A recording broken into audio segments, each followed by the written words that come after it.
And now it's time to take a look at what's been making headlines across the globe. And today I'm joined in the studio by none other than Madame Solange Mijan. Hello. And we're going to start with how the press, more importantly, is covering the ongoing fight over the Covid-19 vaccines. This is a row that just keeps growing and growing, doesn't it? It does. And as we can see on the front page of The Guardian this morning, Europe could potentially block millions of doses of vaccines from being exported, following widespread shortages and a back-and-forth fight with the Anglo-Swedish pharmaceutical company AstraZeneca. European lawmakers plan to give regulators the power to export, to reject export requests. Now, for Libération, Europe needs to hold on tight.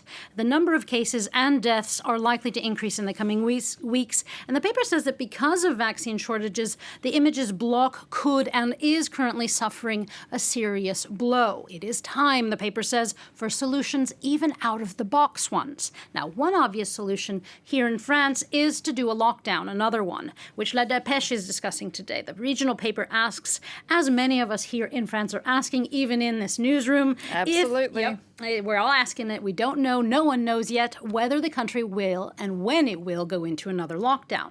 Now, for another more novel solution, former Greek Prime Minister Alexis Tsipras says he has one. In Politico, he argues that it is time for politicians to stop being scared of disrupting corporate interests. He argues that Europe actually needs to secure as many vaccine production licenses and factories as well to essentially oversee production of these vaccines itself.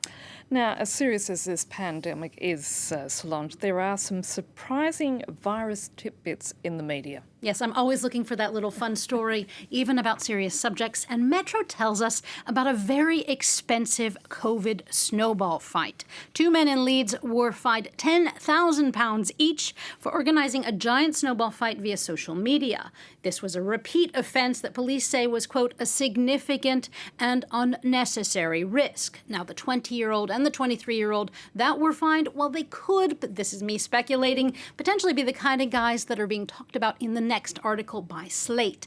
Slate magazine ponders whether wearing your mask under your nose or mask slipping is the new mansplaining, or spreading your legs to cover multiple seats on public transport. Now, the article discusses a previous New York Times piece written by a man, I should note, that tries to get to the bottom of why it feels like so many men wear their masks below their noses. Well, is it because they have bigger noses? Do they feel that they need more air, even though essentially you're supposed to be able to breathe in the mask?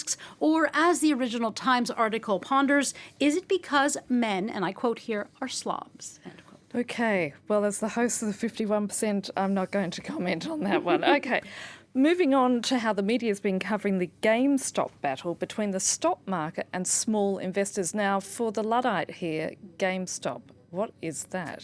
GameStop is a site, they deal with video games. But what's important here is what has happened to their stocks. And as the Financial Times tells us, the curb on trading GameStop stocks by large brokerage firms like Robinhood and Schwab, it's creating a fair share of anger among users and some politicians. It has even joined, the paper says, arch-rival politicians Alexandria Ocasio-Cortez and Ted Cruz. They finally agree on something. The FT says that brokers like Robinhood shouldn't be able to block the stock trading when they want to. Now, the New York Times dives into this story and actually explains it in quite layman terms. And it says that this is the biggest thing to come out of Wall Street in a while. It says that even though it may seem surprising, this is a reckoning that has been long in coming, a sort of tug of war between Wall Street suits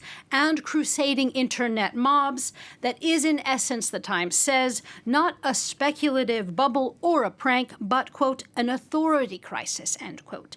That the stock market has finally hit, in a very public way, what many other institutions before it have felt, the power of internet users coming together. Okay, changing pace here, Solange. You found an interesting story about sneakers in Afghanistan? Afghanistan. Yeah, this is an article that somehow touched me for some reason. I think potentially because it talks about how certain objects can carry some weight and symbolism.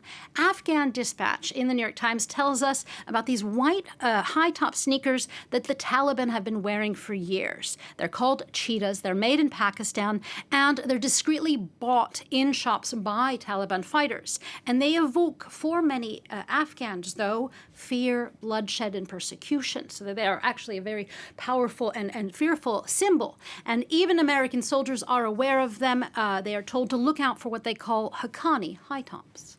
Very interesting. And you've also found a couple more stories about accessories or objects with very important significance. Yeah, these accessories are a little bit more jovial, or at least I hope so.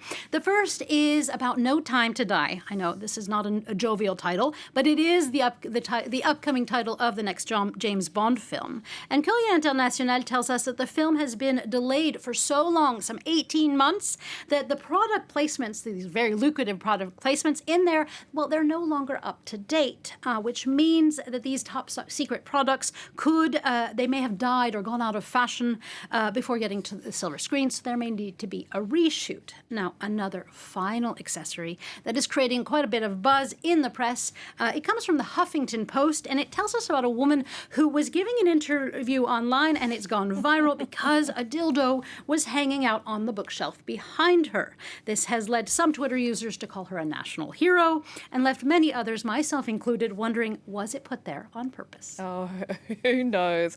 And on that note, we're going to leave it there. It's the end of the week. Thank you so much, Solange.